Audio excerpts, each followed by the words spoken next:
नारायणं नमस्कृत्य नरं चैव नरोत्तमं देवीं सरस्वतीं व्यासं ततो जयमुदीरयेत्। एक भिक्षु गीत का प्रसिद्ध और अत्यंत सुंदर प्रसंग समाप्त करने के बाद भगवान ने सांख्य योग का विषय प्रारंभ किया है। इसकी चर्चा हमने पिछली बार की और सांख्य योग के पीछे भाव ये है कि विभिन्न प्रकार के व्यक्ति होते हैं। कोई ज्ञान योगी होता है, कोई भक्ति योगी होता है, कोई मन को एकाग्र करता है। पिछले अध्याय में भिक्षु कहता है कि मन ही समस्त समस्याओं का कारण है, मन को कंट्रोल करने से सब ठीक हो जाएगा। राजयोग का वर्णन है, भक्ति योग का तो कई स्थानों पर वर्णन है। अब यहाँ पर सांख्य योग का वर्णन है। इसके माध्यम से व्यक्ति अपनी समस्याओं से हट सकता है, जीवन में शांति प्राप्त कर सकता है। और उस प्रक्रिया को अनुलोम और विलोम की प्रक्रिया बताई है। पिछली बार मैंने कहा था ये विचार की प्रक्रिया है और भगवान गीता में जो द्वितीय अध्याय है उसको भी विचार प्रेरित या विचार प्रधान होने के कारण सांख्य योग की संज्ञा देते हैं। ये मैंने पिछली बार समझाने का प्रयत्न किया था। अब इसी को हमने पिछली बार पढ़ा था और उसमें हमने देखा था कि किस प्रकार से जगत की उत्पत्ति होती है। दो तत्व हैं, पुरुष और प्रकृति। और जब पुरुष प्रकृति के सन्निकट आता है, मया प्रक्षोभमाणायाः, मेरे द्वारा जब प्रकृति के अंदर क्षोभ पैदा होता है, स्पंदन पैदा होता है, डिस्टर्बेंस होता है, तब पुरुष अनुमतेन, पुरुष की अनुमति के अनुसार जो प्रकृति है उसके तीन गुण सत्व रज और तम उत्पन्न होते हैं। उसके बाद क्या क्या होते हैं ये सब बताया है। उसके बाद में सूत्रात्मा पैदा होता है, उसके बाद में अहंकार उत्पन्न होता है। अहंकार के तीन गुण होते हैं, तामसिक, राजसिक और सात्विक, ये तीन गुण होते हैं। उसके बाद में उसमें से इंद्रिय, मन इत्यादि सारी वस्तुएं उत्पन्न होती हैं। ये सारा का सारा वर्णन किया और फिर कहते हैं कि एकादश देवता उत्पन्न होते हैं, पंच इंद्रियां, पंच कर्मेंद्रिय, पंच ज्ञानेन्द्रिय और एक मन। और इनके जो अधिष्ठाता देवता हैं, वरुण, इंद्र, वायु इत्यादि, ये सारे के सारे उत्पन्न होते हैं। ये एक डिटेल सारा बताया।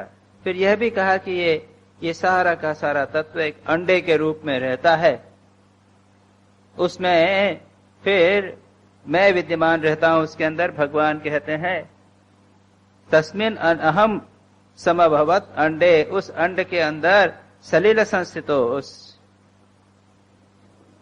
जल के ऊपर मैं रहता हूं। और मम नाभ्याम, मेरी नाभि के द्वार के उसमें से पद्म संभवम, ये जो स्वयंभू ब्रह्मा उत्पन्न होते हैं। ब्रह्मा तप के द्वारा रजोगुण से प्रेरित होकर, रजगुण से युक्त होकर मेरे अनुग्रह से लोकान सपालान विश्वात्मा भूर्भुवस्व इति त्रिधा, तीन लोकों का भूर्भुवस्व, इन लोकों का उनके लोकपालों के साथ में उनकी सृष्टि करते। ये सारा हमने संक्षेप में देखा किस प्रकार से जगत की सृष्टि होती है। ये एक कल्पना बताई गई। ये सब पंच तत्व पृथ्वी से, यहाँ पर दोनों को मिला दिया। जैसा मैंने कहा था पिछली बार कि फिलॉसफी सांख्य के दर्शन के साथ में धीरे धीरे उन्होंने मिला दिया मैथोलॉजी, पुराण। एक अंडा, उसमें भगवान सोए हुए हैं, भगवान की नाभि से कमल उगा, कमल पर ब्रह्मा बैठे हुए हैं। उन्होंने समस्त लोकों की सृष्टि की। अच्छा, अब उन लोकों में कौन कौन व्यक्ति कहाँ कहाँ रहता है उसकी भी बात की गई है। उसमें कहा गया है कि जो ऊपर के लोग हैं वो देवताओं के हैं, नीचे के लोग जो हैं वो असुरों के लोग हैं। देवानाम ओक आसीत भूर स्व भूतानाम च भुवः पदम मर्त्यादीनाम च भूलोकः सिद्धानाम तृतीयत परम। ये सब कहते हैं कि देवताओं के तो देवताओं का निवास होता है स्वर्लोक में, भूत प्रेतादि का भूलोक में, और मनुष्यों का पृथ्वी लोक में। और उसके बाद में इन तीनों लोकों से ऊपर जो महर लोक, तपलोक और जनलोक, महर तप आदि जो तीन और ऊपर लोक हैं, जन महा तप सत्य, ये जो लोक हैं इनमें सिद्धों का निवास होता है।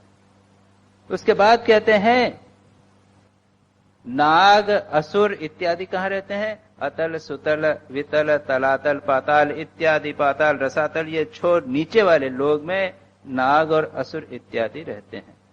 अच्छा, जो लोग योगस्य तपस्य न्यास्य नास्य गतयो अमला महर जनः तपः सत्यम भक्ति योगस्य, ये संक्षेप में हम पिछले कर चुके हैं कि जो लोग तपस्या करते हैं, योग का अभ्यास करते हैं और संन्यास त्याग करते हैं, उनको उच्च गति प्राप्त होती। वे लोग महर लोक, जन लोक, तप लोक और सत्य लोक, ये जो ऊपर कहा जन महा सत्य तप, ये ऊपर के लोग, भूर्भुव स्व के बाद में ऊपर तक के जितने लोक हैं, ये उच्च लोकों में उनकी गति प्राप्ति होती है। और जो भक्ति योग करते हैं उनको भगवान की प्राप्ति होती है, भगवान के लोक। मद गति ही भगवान कहते हैं मेरे पास प्राप्त होते, वैकुंठ में जाते हैं। मया कालात्मना धात्रा कर्म युक्तम इदम जगत गुण प्रवाह एतस्मिन् उन्मज्जति निमज्जति। भगवान कहते हैं कि मैं काल स्वरूप हूं, भगवान स्वयं काल रूप है। काल यानी टाइम, भगवान जो है टाइम के रूप में सारे जगत को कंट्रोल कर रहे हैं, नियमन कर रहे हैं। मैं क्या करता हूं? ये कर्म युक्तम इदम जगत, यह जगत जो है कर्म से निर्मित है, और व्यक्ति के जैसे कर्म होते हैं उस कर्म के अनुसार मैं इनको, ये जो काल है, जगत है, यह नीचे जाता है, ऊपर जाता है। लोग जो हैं, संसार के लोग, अपने कर्म के अनुसार ऊपर जाते हैं या नीचे? ऊपर जाते हैं, यानी भूर्भुव स्व इत्यादि लोक में जाते हैं, ऊपर ब्रह्मलोक तक चले जाते हैं, और नीचे जाते हैं तो दे बिकम, यानी पाताल तक चले जा सकते हैं, या फिर प्राणी पशु पक्षी बन जाएंगे, कीटे बन जाएंगे, या फिर वनस्पति बन जाएंगे। यह जो गतियां हैं, यह मानव की गतियां, जो भी प्राणी है उनकी गतियां, ये कर्म के अनुसार मैं नियंत्रित, धात्रा भगवान कहते हैं, मैं धात्रा हूं, यानी ऑर्डनर, कंट्रोलर, मैं सारे जगत का नियामन करता हूं। और जैसे जिनका कर्म होता है उसके अनुसार मैं सबको ऊपर के लोक में या निम्न लोक में भेजता हूं। ये बात वेदांत भी स्वीकार करता है। यहाँ पर भगवान दोनों मिक्स करके बात कर रहे हैं, सांख्य की बात कर रहे हैं, लेकिन वेदांत का सिद्धांत भी यह है कि भगवान लोगों के कर्मों के अनुसार, ईश्वर जो है वह कर्म फल दाता है। जैसा आपने कर्म किया उसके अनुसार आपको फल मिलेगा, ये भगवान देंगे। भगवान, भक्ति का भगवान जो है कृपा करता है, लेकिन वेदांत का भगवान में कृपा वगैरह करने की शक्ति नहीं। वह आपने जैसा कर्म किया उसके अनुसार वो फल देगा, वो उसके हाथ में उससे अधिक और कुछ नहीं। उसके बाद में कहते हैं अणुबृहत् कृश स्थूलो यो यो भाव प्रसिद्धति सर्वेप्युभय संयुक्ता प्रकृत्या पुरुषेण। जितने भी प्राणी जगत में उत्पन्न होते हैं, जितने भी वस्तुएं हैं, जो भी वस्तुएं जगत में पैदा होती हैं, विशेषकर प्राणी जीव, एक छोटा सा मच्छर होवे या एक वायरस होवे या एक बैक्टीरिया होवे और बड़ा हाथी होवे, मनुष्य होवे, जितने भी प्राणी हैं इनमें दोनों चीजें विद्यमान हैं, पुरुष और प्रकृति। प्रकृत्या पुरुषेन च, दोनों युक्त हैं। चैतन्य तत्व है पुरुष और जो जड़ तत्व है वह प्रकृति। हमारे शरीर में भी ये जो हमारा शरीर बना हुआ है, इसमें जो अन्न का अंश है, जल का अंश है, पृथ्वी का अंश है, ये जितनी भी चीजें विद्यमान है पंचभूतों से बनी, कार्बन, हाइड्रोजन, ऑक्सीजन, आज के युग के अंदर अनुसार बोलिए, ये सब किसके द्वारा बना है? यह जो है वह प्रकृति के द्वारा बना है। लेकिन इसमें जो चला रहा है, जो चैतन्य अंश है, वह है पुरुष, आत्मा। ये आप लोग जो लोग रेगुलरली सत्संग यहाँ पर अटेंड करते हैं वो आप जानते होंगे, ये एक बेसिक सिद्धांत है। हमारे शरीर में बॉडी माइंड कॉम्प्लेक्स जो है वह तो प्रकृति से बना हुआ है। मन भी जड़ है, याद रखिए, यह जो मन है यह सूक्ष्म जड़ है और जो स्थूल शरीर है वो स्थूल जड़ है, सटल एंड फाइन मैटर। और उनका दोनों का समूह यह हमारे शरीर है। उसके भीतर एक चैतन्य सत्ता है जो मैं करती है, वह है पुरुष, आत्मा। यहां पर सांख्य की दृष्टि से बात हो रही है, इससे पुरुष और प्रकृति कहते हैं। अब इसके बाद में एक और बहुत महत्वपूर्ण बात यहां पर कही है। वेदांत का सिद्धांत, जो उपनिषदों का सिद्धांत है, वे यहां पर कहते हैं यस्तु यस्य आदिरंतश्च सवै मध्यम च तस्य सन् विकारो व्यवहार्थो यथा तेजस पार्थिवाः। जैसे, बहुत अच्छी बात है, जैसे मिट्टी का घड़ा बना, घड़े में हमने पानी भरा, पिया, उसके बाद टूट गया, मिट्टी फिर मिलाई, और उसके बाद में क्या बनाया? गिलास बनाया। कप बनाया, एक डेकोरेटिव पीस बना दिया, एक ट्रे बना दी, लेकिन है तो मिट्टी, शुरू से आखिर तक मिट्टी है। सोना आपके पास है, सोने का आपने एक हार, ब्यूटीफुल हार बनाया। अब मूड आया कि नहीं, बहुत दिन हार पहन लिया, अब अच्छा एक कंगन बनाया जाए। उसको सुनार के पास गए, उसको गला दिया और एक नया हार बना दिया, नया कंगन बना दिया। तो प्रारंभ में भी सोना था, अंत में भी सोना हुआ, तो बीच में भी सोना ही तो है। यही बात कहते हैं यस्तु यस्य आदि, जिसका जो आदि यानी प्रारंभ है और जिसका जो मध्य अंत है, तो मध्य में भी वही चीज होगी। सोने का लंप, सोने का एक डला या मिट्टी का एक डला, लोंदा बनाया, आप जाइए कुम्हार के पास में, वो लोंदे बना के मिट्टी के रखता है, बड़े फाइन, बढ़िया साफ करके मिट्टी, और आप उसको देखिए, वो आपके सामने घर वो चक्का चलाएगा और बढ़िया उसने एक उसके अंदर से एक कुल्हड़ निकाल के आपको दे देगा। उसके बाद के नहीं, वो नहीं चाहिए तो 1 मिनट में उसको दबा देगा और उसको मिट्टी बना देगा। तो जो जिसका प्रारंभ है और जिसका अंत जहां पर होता है, बीच में क्या हुआ? इस मिट्टी का थोड़ी देर के लिए बीच में एक कुल्हड़ बन गया। ये कुल्हड़ क्या है? केवल व्यवहार के लिए। जिस वस्तु का आदि और अंत जो है, उसका मध्य भी वही होता है, यह कहना। और उसका विकार हो गया, मॉडिफिकेशन हो गया, परिवर्तन बीच में हुआ है। काय के लिए? व्यवहार के लिए। छांदोग्य उपनिषद में कहते हैं वाचारंभणम विकारो नामधेयम मृत्युकित्येव सत्यम। यह जो नाम रूप उसका बन गया है, मिट्टी का कुल्हड़, हम उसको कुल्हड़ बोल रहे हैं, मिट्टी नहीं बोल रहे हैं। हमने हार बोल रहे हैं, सोने की बात नहीं कर रहे हैं। लेकिन जो सुनार है ना, वो आपका हार नहीं देखता, उसकी दृष्टि यही रखती कि ये जो सोना है कितना है, कितने कैरेट का है, कितना वजन।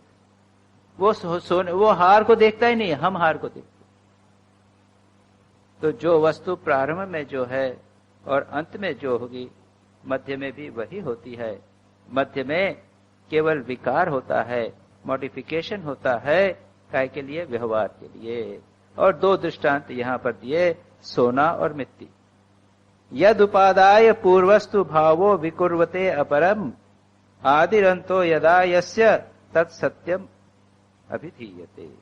अब कहते हैं कि जो बीच में जो परिवर्तन हो गया, उसके बीच बाद में जो चीज, एक चीज जो बराबर बनी हुई है, यद उपादाय, जिस उपादान को लेकर, जिस मटेरियल को लेकर एक भाव, एक पहले एक वस्तु थी बाद में परिवर्तन हो गया उसका, लेकिन आदि और अंत जिसका है उसी को हम सत्य कहेंगे, उस मिट्टी को ही सत्य कहेंगे। और बाकी जितना परिवर्तन हुआ वो तो आता जाता रहेगा। सोना रहेगा, उसके अब 10 चीजें परिवर्तन। आज है मिट्टी, मिट्टी का एक बर्तन बना हुआ है, कल टूट जाएगी, सुराही टूट गई। हमारी सुराही ठंड के दिन, गर्मी के दिन थे, पानी वानी भरा, हमारे ब्रह्मचारी का महाराज ये पुरानी सुराही है, उसमें पानी वानी भी ठंडा नहीं होता है, यार उसको फेंक, वो टूट जाएगा, मिट्टी में मिल जाएगा। तो मिट्टी ही सत्य है, बाकी उसका जो परिवर्तन हुआ वो सत्य नहीं है। जब जिस किसी वस्तु में भी कार्य के आदि और अंत में विद्यमान रहती है जो वस्तु, वही सत्य है, यह ध्यान रखना। इसी प्रकार से अब ये दृष्टांत दिए सोने के और मिट्टी के, और अब बोलते हैं कि इसी प्रकार से ये जो जगत है इसका भी कुछ उपादान, यह जो हमें विविधता दिखाई दे रही है ये तो परिवर्तनशील है, ये सत्य नहीं है। ये जो टेबल है ये लकड़ी की है, ये आज है कल बदल जाएगी, इसको काट पीट के दूसरी चीज बन जाएगी, लेकिन लकड़ी जो है वह सत्य रहेगी। इसी प्रकार सारे जगत को लीजिए, इसके अंदर कौन सी चीजें सत्य हैं? ये कहते हैं प्रकृति ही अस्य उपादानम आधारः पुरुषः परः सतो अभिव्यंजकः कालो ब्रह्म तत्तृतीयम् त्वहम्। यहां पर एक सिद्धांत और महत्वपूर्ण बात कहते हुए कहते हैं प्रकृति ही अस्य उपादानम, यह जो जगत है इसका उपादान, जिसको हम मटेरियल का कॉज कहते हैं, किससे बना? मिट्टी क्या है इस जगत की? यह है प्रकृति, त्रिगुणात्मक प्रकृति, सत्व रज और तम से मिली हुई यह प्रकृति है, यह है जगत का उपादान कारण। आधार है पुरुष, और उसका सबस्ट्रेटम क्या है, उसका आधार क्या है, अधिष्ठान क्या है? वह अधिष्ठान है पर ब्रह्म, अपने पुरुष। अभी कहा ना पुरुष और प्रकृति सभी वस्तुओं में मिली हुई रहती है। पुरुष और प्रकृति ये क्या है? जैसे मिट्टी से घड़ा बना, मिट्टी से कुल्हड़ बना, अभी इसी की बात चल रही है। तो मिट्टी तो है मटेरियल, उपादान, जिससे कुल्हड़ बनेगा। बनाने वाला कौन है? कुम्हार, पॉटर। तो बनाने वाले को बोलते हैं निमित्त कारण, एफिशिएंट कॉज, और जो उपादान है उसको कहते हैं मटेरियल कॉज।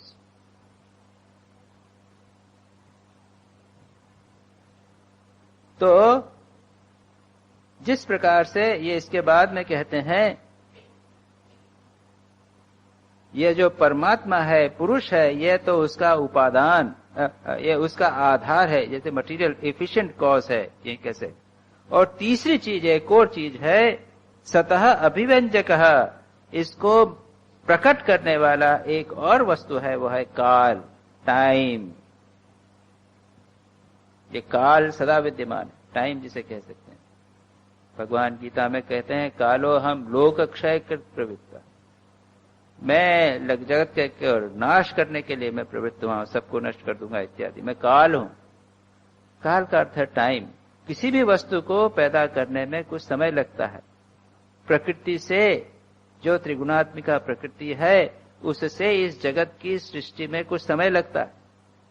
कहते हैं करोड़ों अरबों सालों के बाद में यह जो पृथ्वी के ऊपर हम लोग दिखाई दे रहे हैं, वो पहले क्या था? पृथ्वी वो सूर्य से निकला हुआ एक अंडा था ना, गरम, एक स्पार्क जैसा था, एक गरम, एक अग्नि का एक लोंदा मात्र था। उसको करोड़ों अरबों वर्ष लगे ठंडा होने में। उसके बाद धीरे धीरे ठंडी हुई, उसके बाद में यहाँ पे इसके ऊपर पानी जम गया, उसके बाद में पहाड़ हुए, धीरे धीरे सब कुछ हो गया। कहते हैं कि यह जो आप हिमालय देख रहे हैं ना, यहाँ पर कुछ लाखों वर्षों पहले वहां पर समुद्र था, तो जब मैं इधर आया तो मैंने देखा कि यहाँ गोल गोल पत्थर कहाँ से मिलते हैं। इतने देखे होंगे आपने, पत्थर जो है वो काफी गोल गोल पत्थर। ये पत्थर जो है तो पानी में, नदी में मिलते हैं गोल पत्थर।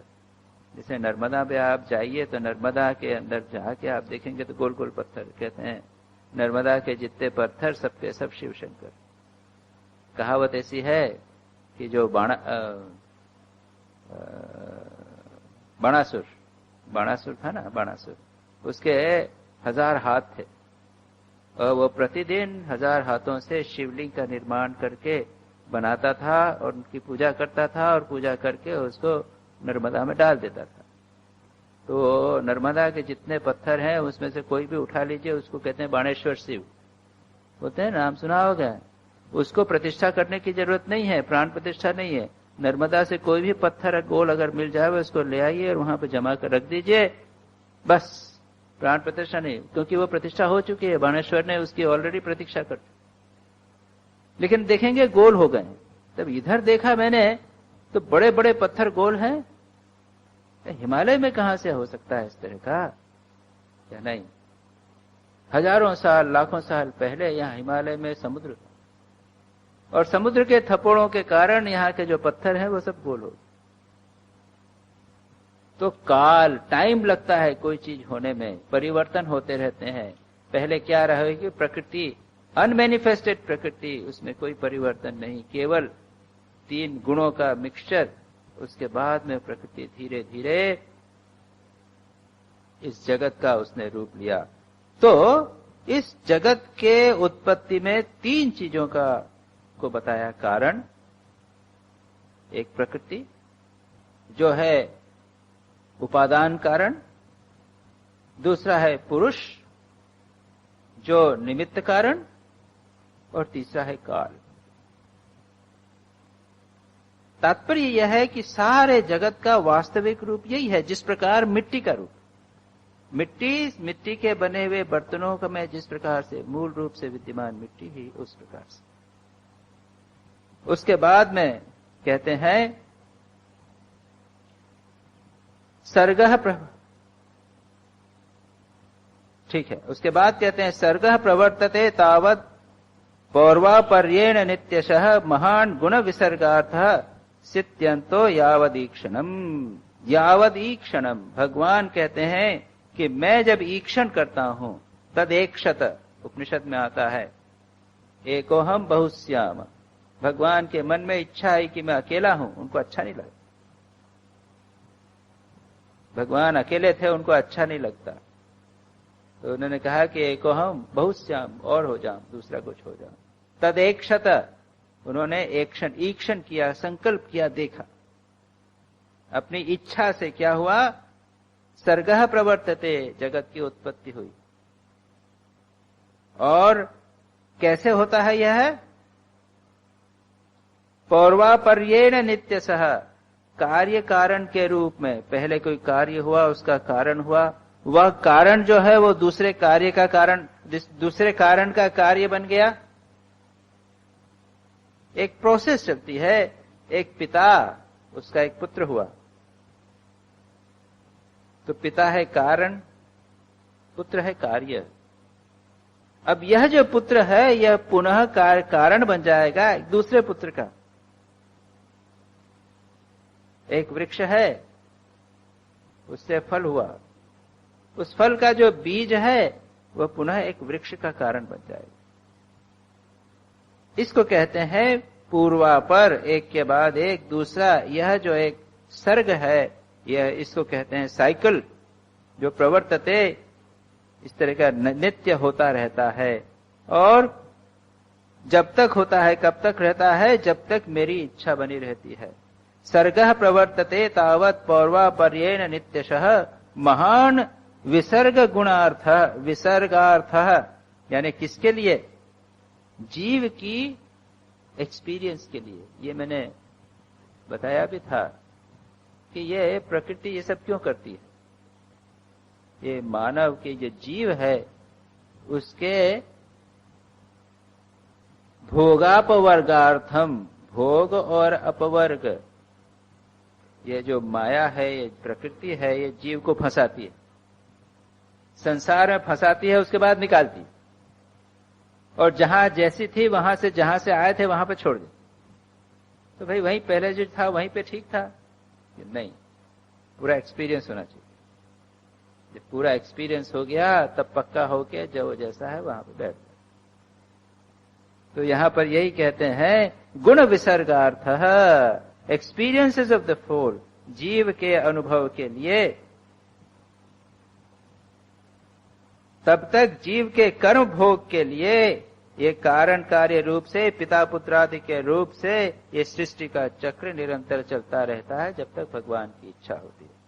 इसके बाद कहते हैं विरान्मया आसाद्यमानो लोक विकल्प कल्प विकल्पकः पंचत्वाय विशेषाय कल्पते भुवनैः सह। उसके बाद में जब हो जाता है यह जो विराट सृष्टि है, विराट मया आसाद्यमान, विभिन्न लोकों की जो लोक कल्प विकल्पक है, लोकों की सृष्टि स्थिति और संहार की लीला भूमि यह विराट जगत है।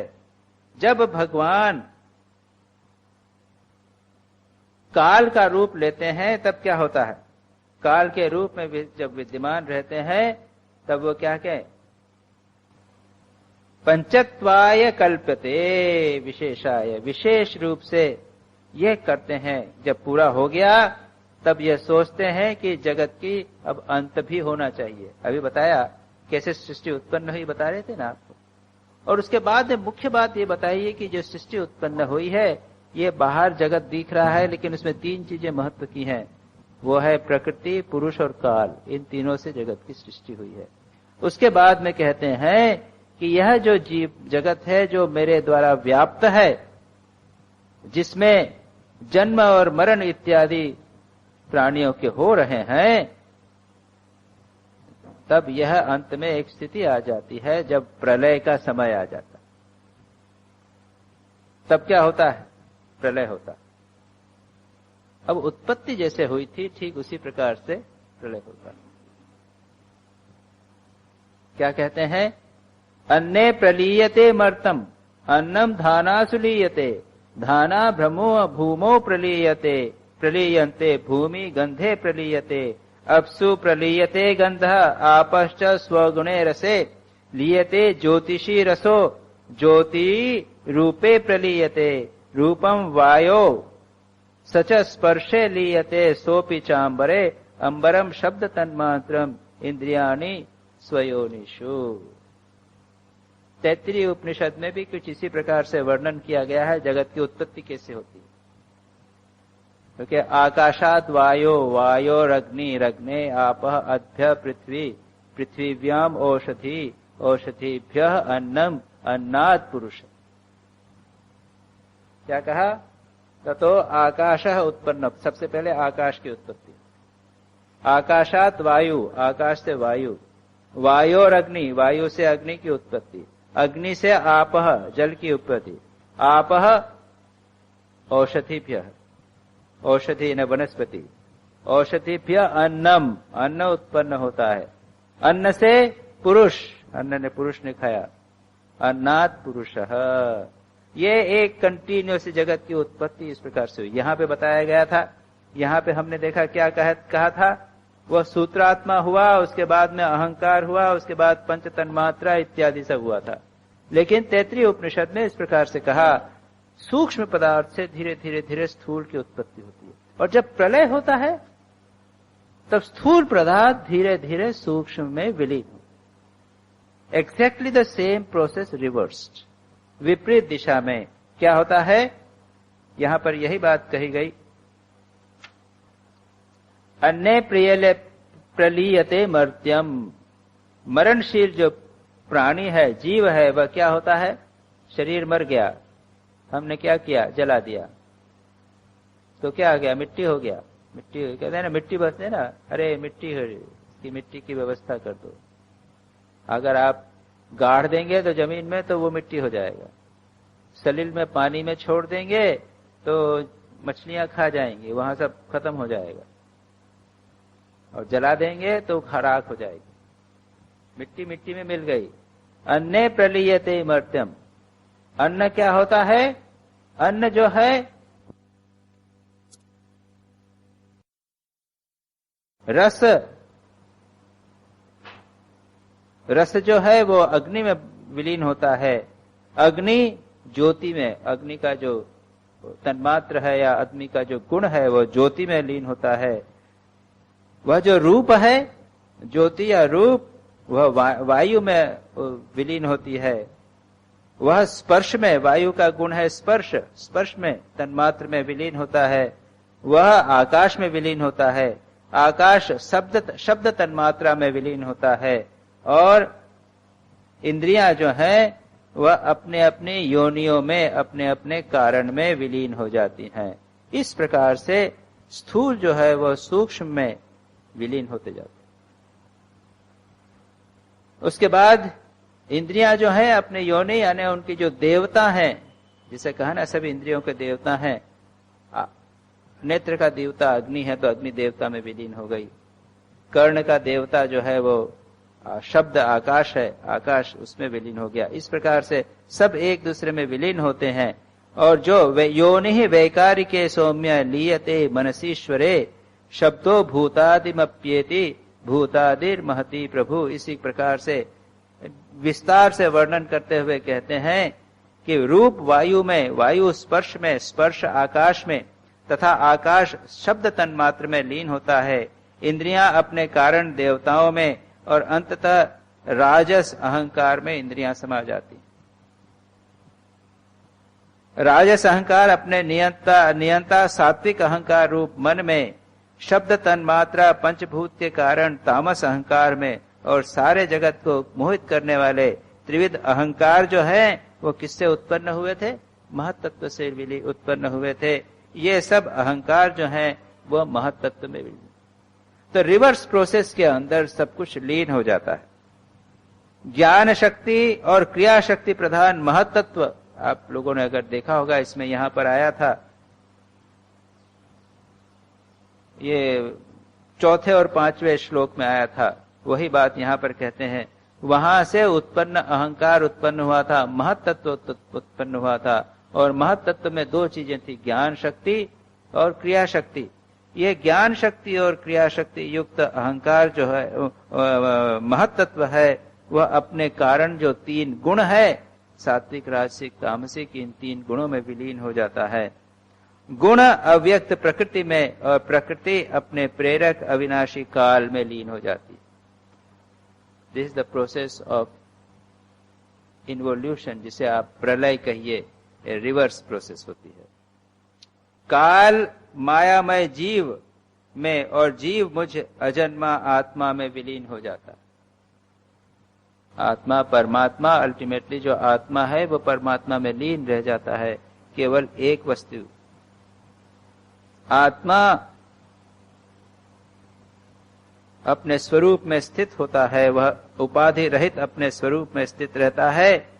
जगत की सृष्टि और लय का अधिष्ठान, और वही जो है जिसको पुरुष कहा गया, पुरुष में लीन गया, वह पुरुष ही जो अभी कहा वही जगत का अधिष्ठान है। कालो मायामय जीवे जीवे आत्मनि मयि अजय आत्मा केवल आत्मस्थः विकल्पाय लक्षणः विकल्पाय लक्षणः। आत्मा वह विकल्प रहित रहता है। एवं अन्वीक्षमाणस्य कथम वैकल्पिको भ्रमः मनसो हृदि तिष्ठेत व्योम्नि इव अर्कोदये तमः। अब भगवान प्रत्येक चैप्टर के अंत में कोई कंक्लूजन बताते हैं, और जिस कंक्लूजन की चर्चा पहले की जा चुकी। यह प्रोसेस बताई थी अनुलोम और विलोम की प्रोसेस। ये प्रक्रिया, जगत कैसे उत्पन्न हुआ, और उसके बाद विचार करते हैं बाद में उसको, जगत को हम फिर उसके कारण में विलीन करते हैं। तो कुछ प्रकृति के लोग ऐसे होते हैं, विचारशील व्यक्ति, इसको बार बार इस प्रोसेस को विचार करते हैं। वो कहते हैं कि ये जगत जो है वहां से उत्पन्न हुआ है, उसके बाद इसी प्रकार से विलीन हो जाएगा। अनुलोम और विलोम, मैनिफेस्टेशन और उसके बाद में उसका पुनः डिसअपीयरेंस, डीमैनिफेस्टेशन अगर आप कह सकते हैं। कुछ लोग हैं इस प्रकार विचार करके और विचार के द्वारा इससे परे चले जाते हैं। वो देखते हैं कि ये जगत तो यही है, आता है जाता है और कुछ नहीं। ये अभी दिख रहा है, 100 साल बाद यहां कुछ नहीं रहेगा, 1000 साल बाद यहां कुछ नहीं रहेगा। कहते हैं कि 1000 साल तक एक जगह नगर रहता, 1000 साल तक उसके बाद में वहां पे जंगल रहता। बड़े बड़े राज्य हो गए हैं, सब खत्म हो जाएंगे। ये जो पृथ्वी यहां सब ऐसी दिख रही है, 1 लाख साल बाद में यहां पे पानी होगा, बस हम लोग बड़े मजे से बैठे हुए हैं, सब पानी हो जाएगा, सब खत्म हो जाएगा। तो जो लोग विचार करते हैं ये विचार की प्रोसेस, तो इसमें वो कहते हैं इस प्रकार विवेक दृष्टि से जो देखता है जगत को, उसके चित्त में यह प्रपंच का भय कैसे, का भ्रम कैसे हो सकता है कि ये जगत सत्य है। ये जगत तो मिथ्या है, लेकिन लगता है धीरे धीरे हो रहा है ना, बहुत लंबा काल में हो रहा है, इसलिए लगता है कि स्थायी लगता है। ये स्थायी नहीं लगने वाला, ये सब नष्ट होने वाला है, समाप्त होने वाला है। यदि कदाचित उसको यह स्फूर्ति हो जाए तो वह अधिक काल तक हृदय में कैसे ठहर सकता है? क्या सूर्योदय के उदय होने पर अंधकार रह सकता है? व्योमनि इव अर्कोदये तमः, जिस प्रकार से आकाश में अगर सूर्य उत्पन्न होवे तो क्या अंधकार रह सकता है? उसी प्रकार से इस प्रकार से विचार करने वाले व्यक्ति के मन में क्या अज्ञान का भ्रम रह सकता है? वो समाप्त हो जाए। एष सांख्य विधि प्रोक्तः संशय ग्रंथि भेदनः प्रतिलोम अनुलोमाभ्याम परावर दृशामया। ये वो प्रतिलोम अनुलोम में बार बार जो कह रहा था, जगत की सृष्टि कैसे होती है, उसका विलय कैसा होता है, इसका विचार अनुलोम विलोम इसको कहते हैं। इसके द्वारा संदेह की ग्रंथि, संशय ग्रंथि भेदनः, यह सांख्य की विधि है। यह हमारे मन का जो संशय है, भ्रम है कि जगत सत्य है, इस भ्रम की ग्रंथि को काट देती और व्यक्ति उसके बाद उसमें नहीं फंसता। उसके बाद में वो उस संसार के चक्र में नहीं फंसता। वो जानता है कि सब मिथ्या है, ये तो आवागमन का चक्र लगा ही हुआ है, हमेशा लगा रहेगा। एक व्यापक दृष्टि, हमें अभी सीमित दृष्टि से देखते हैं। हम लोग सोचते हैं कि हम 10 साल बाद 5 साल 2 साल 4 साल का प्लान करते हैं। आजकल तो लोग ऐसे हो गए हैं कि खुद का प्लान करते हैं, अपने बच्चों का क्या होगा उसके लिए प्लान नहीं करते। पहले जमाने के लोग होते थे तो वो एक मकान बनाते थे, पैसा रखते थे, किस लिए? हमारे बच्चे बड़े होंगे तो मकान में रहेंगे, ये पैसा उनके लिए डिपॉजिट करके बच्चों का फ्यूचर देखते थे। लेकिन आजकल का जमाना है, वो कल क्या होने वाला है हम नहीं देख रहे। ये इकोलॉजिकल जो ये पर्यावरण का प्रदूषण हो रहा है, हम लोग ये नहीं सोच रहे हैं कि हमारे पास आने वाली जो पीढ़ी है उसको कितना कष्ट होगा। हम भोग करते जा रहे हैं और उसके परिणाम स्वरूप लोग कष्ट पा रहे हैं। हमारे ही पुत्र पौत्र जो हैं वो कष्ट पाएंगे, हम वो भी नहीं देखते। लेकिन महापुरुष लंबा देखते हैं। स्वामी विवेकानंद को किसी ने कहा था कि आप भारत को इतना प्यार करते हो, भारत को स्वाधीन करने का प्रयत्न क्यों नहीं करते? तो स्वामी विवेकानंद ने कहा कि भारत को मैं स्वाधीन तो कर सकता हूं, लेकिन उसको स्वाधीनता की रक्षा करने वाले मनुष्य कहां हैं? और स्वामी विवेकानंद ने एक दूसरी योजना बनाई, मैन मेकिंग, मनुष्य निर्माण। और बेलूर मठ की स्थापना के समय उन्होंने कहा कि याद रखो, इस मठ का उद्देश्य है मैन मेकिंग, मनुष्य निर्माण करना। इसका उद्देश्य है planning for 1000 years. Swami Vivekananda कहते थे कि मैं 400 साल 300 साल अच्छी तरह देख सकता हूं क्या होने वाला है। हम लोग कल क्या होने वाला है नहीं सोच सकते। स्वामी विवेकानंद क्लियरली, बिल्कुल स्पष्ट रूप से देख सकते थे 300 साल तक क्या होने वाला है, बिल्कुल क्लियरली देख सकते। स्वामी विवेकानंद ने प्रोफेसी की थी, if and when British leave India there will be a great danger of India being conquered by China. जब ब्रिटिश भारत को छोड़कर जाएंगे तो डर रहेगा चाइना भारत को अटैक करके जीत लेगा। हुआ भी था चाइना का अटैक, चीन का अटैक उस समय। तो स्वामी विवेकानंद की सी प्रोफेसीज हैं, और उन्होंने जो संदेश दिया वो कहा था कि ये 1500 वर्ष तक इसका काम चलता है। और हम अपने, जैसा मैंने कहा, अपने पुत्र पौत्र, हमारी आने वाली पीढ़ी के लिए भी चिंतन नहीं करते। तो यहां पर जो चर्चा है यह है, जो लोग विचार करते हैं गहरा विचार, दीर्घ विचार करने वाले, वे कहते हैं अरे 100 साल बाद कुछ नहीं रहेगा। लोग कहेंगे अरे 100 साल की क्यों चिंता करते हो? नहीं, ये जो गहन चिंतनशील व्यक्ति है उनके लिए ये चैप्टर है, ये सिद्धांत है सांख्य का, कि जहन चैप्टर ध्यान के बाद में, विचार करके बाद में उससे विमुख हो जावे। अरे जगत मिथ्या है, काल के प्रवाह में चल रहा है, प्रकृति से उत्पन्न हुआ है, प्रकृति में लीन हो जाए। इस प्रकार से ये चैप्टर समाप्त हुआ। इसको हमने थोड़ा सा फास्ट किया है क्योंकि कई लोग, अधिकांश हम में से जो लोग हैं, उस प्रक्रिया में, चिंतन की प्रक्रिया या दार्शनिक प्रक्रिया में के आदि नहीं है, वो हमारे लिए उपयोगी संभवतः नहीं हो, इसलिए उसको छोड़ के हम अगले चैप्टर को प्रारंभ करते हैं। और यह चैप्टर अच्छा है, इंपॉर्टेंट है, प्रैक्टिकल। इसमें है 3 गुणों का वर्णन, और मेरा सुझाव यह होगा कि जब हम इसको पढ़ें तो आप लोग गीता में से 3 गुणों का जहां जहां वर्णन है उसको देखते जाइएगा। 14वें अध्याय में, उसके बाद में है 17वें अध्याय में और 18 अध्याय। तीनों गुणों का वर्णन गीता में बड़ी अच्छी तरह किया गया, और उसकी समरी एक प्रकार से उसको यहाँ पे सब एक साथ एक ही अध्याय के अंदर उसको समाविष्ट कर दिया गया। तीनों गुणों का श्री भगवान उवाच, भगवान कहते हैं, गुणानाम असमिश्राणाम पुमान येन यथा भवेत तन्मे पुरुष वर्य इदम उपधारय संशय।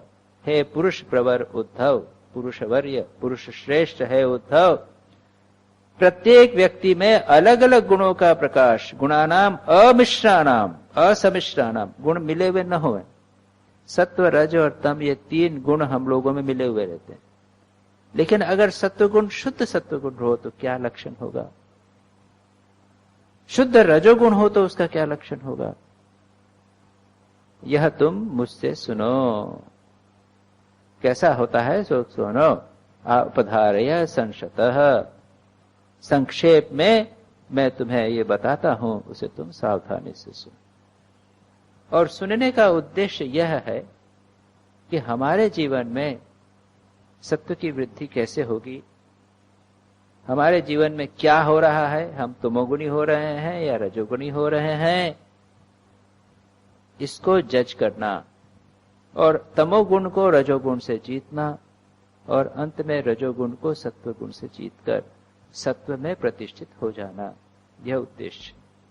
इसीलिए इन 3 गुणों का विवेचन बहुत आवश्यक है। अच्छी तरह हम लोगों ने को समझना चाहिए। गीता में भी बहुत अच्छी तरह दिया गया है, उसको अच्छी तरह समझना चाहिए। यहां पर हम उसके अनुसार देखने का प्रयत्न। शमो दमः तितिक्षेक्षा तपः सत्यम दया स्मृति तुष्टि त्यागो अस्पृहा श्रद्धा ह्री दया आदि स्वनिवृत्ति स्वनिवृत्ति।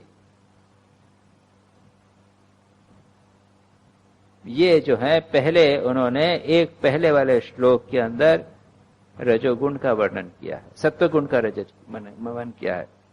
सत्वगुण की वृत्तियां क्या है? शमः, मन का संयम, दमः, इंद्रियों का संयम, मन को जब हम कंट्रोल करते हैं वह शम है। दमः, इंद्रियों का संयम। तितिक्षा, तितिक्षा सहनशीलता, सहनम सर्व दुखानाम अप्रतिकार पूर्वकम। संसार में सुख दुख जो भी आवे, शारीरिक मानसिक दुख जो आवे, उनको सहन करना, बिना दूर करने का प्रयत्न नहीं, चिंता विलाप नहीं करना, हा हुताश नहीं करना, उसको कहते हैं तितिक्षा। ये सत्व गुण का लक्षण है, सत्व गुण की वृत्ति कह सकते हैं। शमः, शमः मन संयम, दमः इंद्रिय निग्रह, तितिक्षा विवेक, तितिक्षा। उसके बाद ईक्षा, ईक्षा यानी विचार, डिस्क्रिमिनेशन, विवेक। ईक्षा शब्द का अर्थ हुआ विवेक, विचार करना, क्या सत्य है क्या असत्य है। श्री रामकृष्ण कहते थे नित्य अनित्य का विचार, ये जगत कैसा है, कोको कोला आपके सामने प्रेजेंट कर दिया, विचार कीजिए ये लाभ का है या फायदा नुकसान का है। केवल हम टेस्ट के लिए ले रहे हैं, उससे एसिडिटी होगी कि नहीं होगी, ये विचार। कोई वस्तु मुझे स्वास्थ्यकर है या हानिकर है, ये विचार, इसको कहते हैं विवेक। यह सत्व गुण का लक्षण है, लक्षण सत्य गुण की वृत्ति है। उसके बाद तपह, तपस्या, एकादशी व्रत किया, रात्रि जागृत किया, जप किया। जप को एक तपश्रेष्ठ कहते हैं। जपानाम तपोयज्ञो, यज्ञानाम जप यज्ञो। 1000 जप, 2000 जप, रात्रि को सारी रात बैठ के जप करना या सारे दिन जप करना, ये कुछ तप है, तपस्या है। या फिर भोजन नहीं करना, सारा दिन भोजन नहीं किया, आधे दिन भोजन नहीं किया, एकादशी का व्रत किया, अमावस्या, पूर्णिमा, मंगल का, कोई लोग मंगल का, सोमवार का व्रत करना, रात्रि जागरण, इस प्रकार के कई व्रत होते हैं, तपस्याएं होती हैं। भगवान गीता में कई प्रकार के मन प्रसाद सौम्यत्म मौनमात्म विनिग्रह भाव संशुद्धि तत् तपो मानसम उच्यते। मन की प्रसन्नता, मन प्रसाद, सौम्य भाव, छिचलापन नहीं, मन प्रसाद सौम्यत्व, मौन, आत्म विनिग्रह, मन का संयम, भाव संशुद्धि, हमारा जो इंटेंशंस है वो शुद्ध होना चाहिए, भाव संशुद्धि तत् तपो मानस, इसको मानस तप कहा गीता में, उसको अन्य प्रकार से। इसकी तपस की मैं विस्तार में व्याख्या नहीं करूंगा, पातंजल योग सूत्र पे प्रवचन में तपस्या के संबंध में बहुत सारा बात कर चुके हैं। तो यहां पर सिर्फ भगवान ने मेंशन कर दिया तपह, सत्य, सत्य वचन, जो हमने कहा है उसके अनुसार आचरण करना, जैसा देखा है, जैसा अनुभव किया है उस तरह का बोलना, और जैसा हमने बोला उसके अनुसार आचरण करना, यह सत्य। सत्य, दया, प्राणियों के प्रति दया होना का भाव, उनको दंड देना, क्रोध करना, ये भाव नहीं। स्मृति, हमारे मन में स्मरण शक्ति होवे, जो हमने समझा है, सीखा है, उसको जीवन में उतारना। स्मृति का अर्थ कई प्रकार से लेते हैं, केवल वो रट लिया और बोल दिया वो स्मृति नहीं होता है। जीवन के जो हमने अनुभव किए हैं, जीवन में जो हमने सुख दुख के अनुभव किए हैं, जो लेसन्स हैं जीवन के, उनको नहीं भूलना। हमने एक बार मिर्च खाई थी, बहुत पेट में जलन हो गई थी, एसिडिटी हो गई थी, उल्टी हो गई थी, तब यह अनुभव हुआ कि मिर्च मसाला खाने से पेट खराब हो जाता है। अब आगे से ध्यान रखना, उसको, यह जो अनुभव हुआ उसे नहीं भूलना, यह हुई स्मृति। Not to forget the lessons of life, जीवन के जो हमने अनुभव किए हैं, जो शिक्षा प्राप्त की है, उनको नहीं भूलना, ये स्मृति। संतोष, स्मृति, उसके बाद तुष्टि, संतोष, जैसी स्थिति है उसमें अपने आप को संतुष्ट रखना। संसार की स्थिति से संतोष, लेकिन आध्यात्मिक जीवन के प्रति असंतोष। अरे एक दिन बीत गया, भगवान का दर्शन नहीं हुआ, जिस प्रकार श्री रामकृष्ण पूछा कहा करते थे, एक दिन बीत गया, भगवान का दर्शन नहीं हुआ। व्याकुल होना भगवान के लिए तो ठीक है, लेकिन खाना पीना रहना, सांसारिक जीवन के प्रति संतोष, जैसे है, जही विधि राखे राम तही विधि रहिए, ये संतोष। उसके बाद त्याग, उसके बाद त्याग की वृत्ति, मानसिक त्याग, अनासक्ति, आसक्ति का त्याग, और बाहरी वस्तुओं का भी त्याग, आंतर बाहर दोनों प्रकार का त्याग, त्यागः।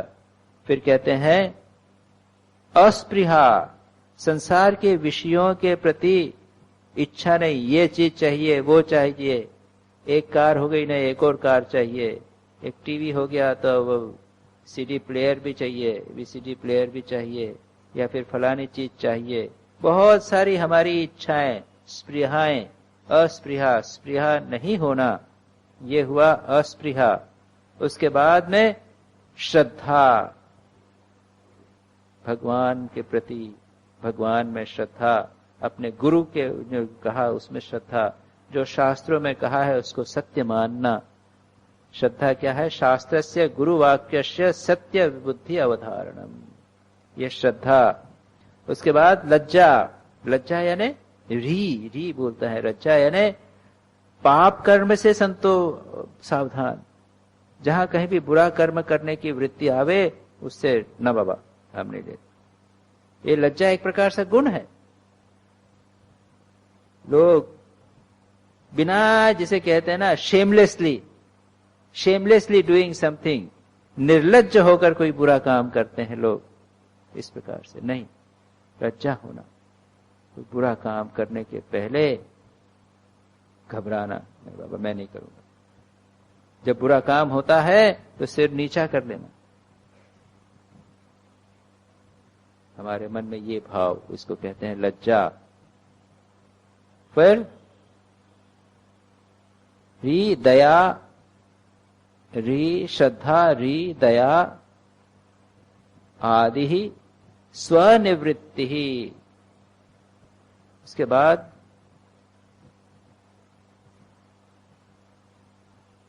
स्वनिवृत्ति, स्वनिवृत्ति इसमें कहा है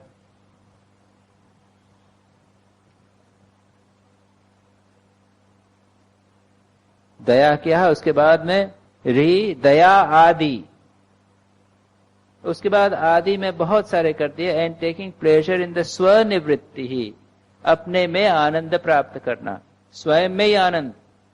यह आत्मरतिरेव स्यात् आत्मतृप्तश्च मानव। बच्चा है तो वो उसको अपने से ही खेलता है। जो संत है वो अपने में ही आनंद करते हैं, बाहर की चीज किसी की वृत्ति की आवश्यक नहीं। इसको कहा स्वनिवृत्ति ही, आत्मरति, दान, विनय आदि जो जितने भी गुण हैं ये सब के सब सात्विक गुण हैं।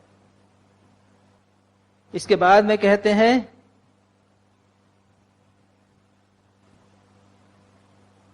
इसके आगे 5वें मंत्र में कहा है सत्यस्य रजश्च इव चेता तमसश्च अनुपूर्वशः वृत्त्यो वर्णित प्रायः सन्निपातम मथो शृणु। वहां पे 5वें श्लोक में आप देखिएगा उन्होंने कहा है कि इस क्रम से रिस्पेक्टिवली, ये 3 श्लोक मैंने ऊपर जो बताए हैं, इसके अंदर सत्वगुण, रजोगुण और तमोगुण के जो वृत्तियां हैं उसको ऑलमोस्ट, प्रायः ऑलमोस्ट सारा वर्णित कर दिया है। उसके बाद में इसका जो कॉम्बिनेशन है वो मुझसे सुनो। तो ये दूसरे श्लोक में हमने देखा भगवान ने रजोगुण की वृत्ति, सत्वगुण की वृत्तियां बताई। अब इनका बताने का उद्देश्य है इसके ऊपर ध्यान करना है, इनको पढ़ना है प्रतिदिन और देखना है कि मेरे जीवन में ये कितने हैं, आए कि नहीं आए। इट्स ए लॉन्ग प्रोसेस, ये दीर्घ एक प्रक्रिया है। धीरे धीरे हमें प्रयत्न करना पड़ेगा कि ये गुण हमारे जीवन में आए। लेकिन इससे हारने की बात नहीं है, लगे रहने पर अंत में आता है। कम से कम अगर आप इसे पढ़ें और इसको प्रयत्न करेंगे तो तमोगुण और रजोगुण से तो दूर रहेंगे, ये लाभ होता है। नहीं तो प्रारंभ जीवन में हम अच्छे थे, लेकिन धीरे धीरे तमोगुण रजोगुण हमारे ऊपर हावी होते चले जाते। लेकिन रजोगुण सत्वगुण के लिए प्रयत्न करेंगे, ये सत्य गुण, ये गुण यदि अपने जीवन में डालने के प्रयत्न करेंगे तो धीरे धीरे कुछ न कुछ तो हमारे जीवन में आएंगे। इसके बाद में आगे कहते हैं काम इहा मदः तृष्णा स्तंभ आशीर्भिदा सुखम मदोत्साहो यशः प्रीतिर हास्यम वीर्यम बलोद्यमः।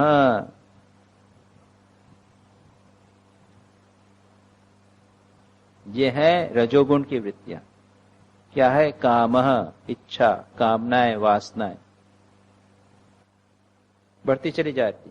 कामः, कामः ईहा, ईहा यानी प्राप्त, अपनी कामना इच्छा करने के लिए बहुत मेहनत कर रहे हैं। ऐसी इच्छा हुई आइसक्रीम खाने की, बहुत इच्छा हुई, अब उसके पीछे ही पड़े हुए हैं, दिन भर मेहनत कर रहे हैं। कामः ईहा। मदः, अहंकार, घमंड, मेरे जैसा कोई नहीं है, मेरे पास इतना सब है, मैं समझदार हूं, मैं ज्ञानी हूं, मैं महान हूं। मदः तृष्णा, तृष्णा असंतोष, संतुष्ट नहीं हो गए। क्या कहा? डिजायर, एक्टिविटी, प्राइड, कवेटसनेस, ये मिले वो मिले, सब चीजें लेके रखने की इच्छा, तृष्णा, तृष्णा। उसके बाद कहते हैं स्तंभ।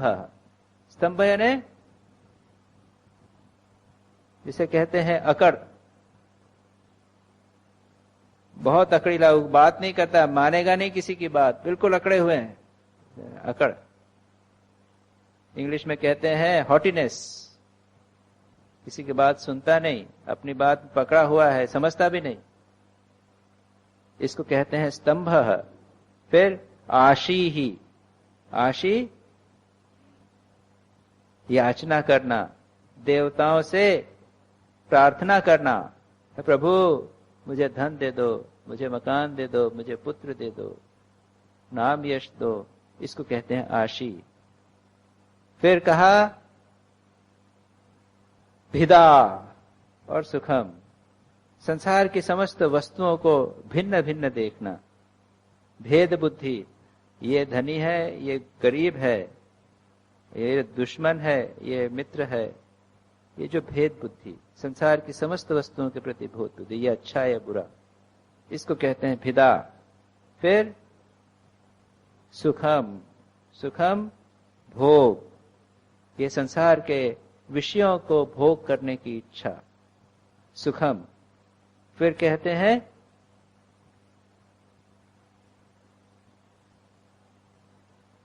क्रोध, बलह, काम, यह स्तंभ, आशी, विधा, मद, उत्साह। मद और उत्साह, एक मद, मद को पहले भी कह चुके हैं, मद पहले आया है ना, मदह तृष्णा, मदोत्साह, मदोत्साह यानी अहंकार से बढ़कर लड़ने के लिए तैयार, झगड़ने के लिए तैयार, इसको कहते हैं मदोत्साह। इतना अहंकार हो गया, देख लेता हूं कौन मेरे सामने आता, आ जाओ, और लड़ने के लिए तैयार, मदोत्साह। यशः, नाम यश की इच्छा। उसके बाद यशः, फिर प्रीति ही, प्रीति ही, हास्यम, यश प्रीति, यश प्रीति एक साथ लीजिए, यश की प्राप्त करने की इच्छा, और हास्य, हंसी मजाक, छिचलापन, ज्यादा हंसी मजाक करते हैं। फिर वीर्यम, अपने शक्ति को दिखाने का प्रयत्न, बल उद्यम और एग्रेसिव एंटरप्राइज, खूब लग के किसी काम में पीछे लगे हैं तो उसको छोड़ते नहीं हैं, ये हठपूर्वक उद्योग करना, हास्य, पराक्रम, यश के में प्रेम, ये सब हुए रजोगुणी लक्षण। इसके बाद में तमोगुणी लक्षण अगली बार पढ़ेंगे, इसको विचार करना चाहिए। जैसा मैंने कहा कि आप लोग, मेरा सुझाव है कि गीता के चतुर्दश अध्याय, 14वां चैप्टर, 17 चैप्टर, 18 चैप्टर, उसको भी पढ़ लीजिएगा, वहां पे भी इन तीनों गुणों का विस्तार से वर्णन किया गया। दिस हैज टू बी, ये प्रैक्टिकल एस्पेक्ट है, उसको अच्छी तरह देखने का प्रयत्न करें। यहाँ भगवान सांख्य के अनुसार जगत के प्रलय की प्रक्रिया बता रहे हैं। वे कहते हैं कि जब मैं काल रूप से इस जगत में व्याप्त होता हूं, प्रलय का संकल्प करता हूं, तब यह भुवनों के साथ विनाश रूप विभाग के योग्य हो जाता है। इसमें मानव विभाग हो जाते हैं। उसके लीन होने की प्रक्रिया यह है कि प्राणियों के शरीर अन्न में, अन्न बीज में, बीज भूमि में, और भूमि गंध तन्मात्रा में लीन हो जाते हैं। जिन तन्मात्राओं से ये शरीर उत्पन्न हुए थे उन्हीं में वे लीन हो जाते हैं। अन्य प्रलीयते मध्यम अन्यम धानासु लीयते, धाना भूमो प्रलीयन्ते, भूमिर्गंधे प्रलीयते, अप्सु प्रलीयते गंधः आपश्च स्वगुणे रसे, लीयते ज्योतिषी रसो, ज्योति रूपे प्रलीयते। गंध जो है यानी भूमि गंध तन्मात्रा में चली जाती है। तन्मात्रा जो है वह क्या होता है? गंध जल में, जल के तन्मात्रा। जल अपने गुण रस में, रस तेज में, और तेज रूप में लीन हो जाता है। रूपम वायो सच स्पर्शे लीयते, सोपि आंबरे, अंबरम शब्द तन्मात्र, इंद्रियाणि स्वयमुषे। रूप वायु में, वायु स्पर्श में, स्पर्श आकाश में, तथा आकाश शब्द तन्मात्रा में लीन हो जाता है। इंद्रियां अपने कारण देवता में और अंततः राजस अहंकार में समा जाती हैं। जिस प्रक्रिया से, जिस क्रम से उत्पत्ति हुई थी, ठीक उसके विपरीत क्रम में विलीन होता है, लय होता है, प्रलय हो। नारायणं नमस्कृत्य नरं चैव नरोत्तमम्, देवीं सरस्वतीं व्यासं ततो जयमुदीरयेत्।